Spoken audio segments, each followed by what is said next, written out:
Hey, and welcome to Revenge of the Show. If you haven't been here before, thanks for stopping by, and I hope that you like and subscribe. So this review is Army of the Dead. So I saw it a few nights ago on Netflix, and here's what some information about it. It's a Zack Snyder film. He was a writer and a director. He did the cinematography. He's done a remake of The Dawn of the Dead. He did the 300. So you might be familiar with him with that. And it stars Dave Bautista.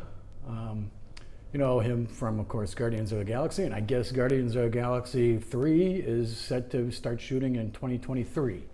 And he's in Dune, which I'm really looking forward to. That's coming out soon too. So it's also, stars a guy named Omar Hardwick, who was in the TV show Power. He's got about 57 credits. Eli Parnell, she plays Bautista's daughter, and she was also in Power as well. The Town, Jane the Virgin, she's been around, about 54 credits. Nora Armistead, I'm not going to say her name right, I'll just put it over here. She's pretty new, she's got 27 credits. Tig Notaro, the stand-up comedian, she's in Star Trek Discovery.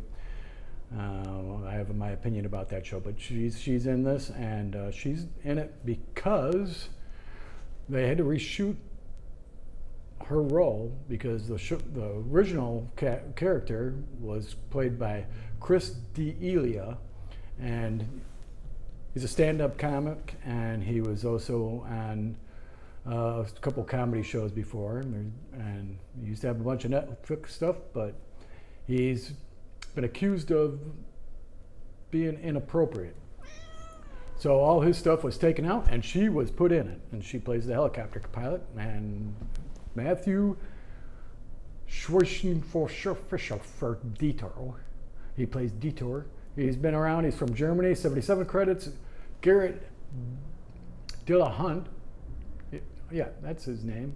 He's a bad guy, and he's been around for a long time. He's got like 98 credits. I'm going to go back to him. And then Raul Castillo, he's been around for a really long time. He's been 58 credits. He's a voice in Red Dead Redemption, and he was in like an episode of Nurse Jackie. And Theo Rossi, he's a bad cop, and he's been around in a long, long time too.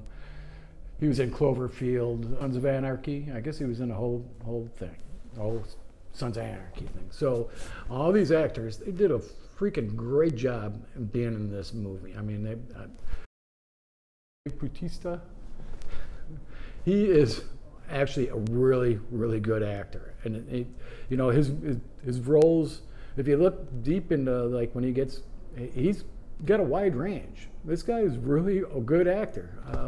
He's as good, if not better, than most of those other big action stars that you see him. And some of those big action stars, he's way better than they are. The guy is a seriously good actor. The other person that, that's in this movie that is an impressive actor is this Garrett Dillahunt.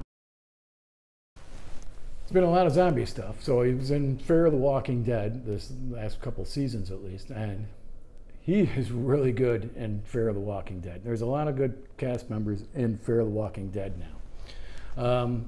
He's been around for a long time. He was on 5 or 6 episodes of ER. So that's a long time back. He was in one episode of X-Files. He was in an episode of NYPD Blue. Justified, Raising Hope, and the whole series, a lot of these things are used in the whole series. So this guy's got acting chops. This movie has every actor that's in this movie. I can't say one bad thing about any of the actors in this movie. It's a zombie movie, so I wasn't sure, how I would feel about it, but it's like, because there's a lot of zombie stuff out there.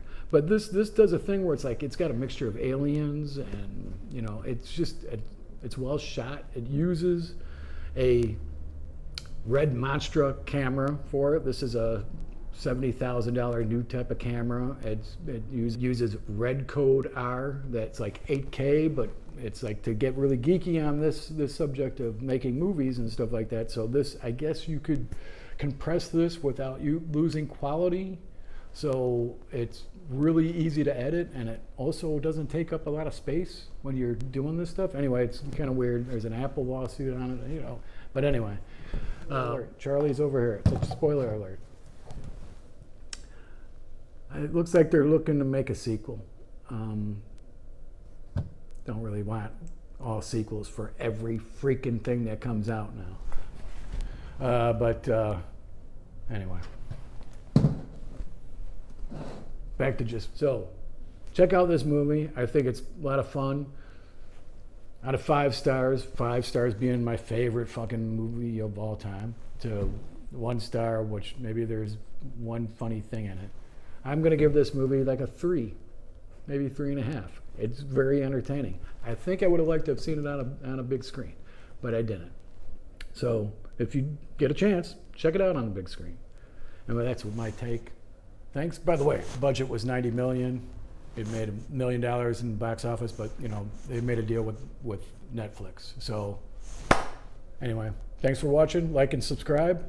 And if you live in the Chicagoland area and you want to come on here and talk about some movies, let me go and let me know. Go to my Facebook thing. It's a Facebook group. It's Revenge of the Show. Send me a message, and hopefully come on here. All right. Bye-bye.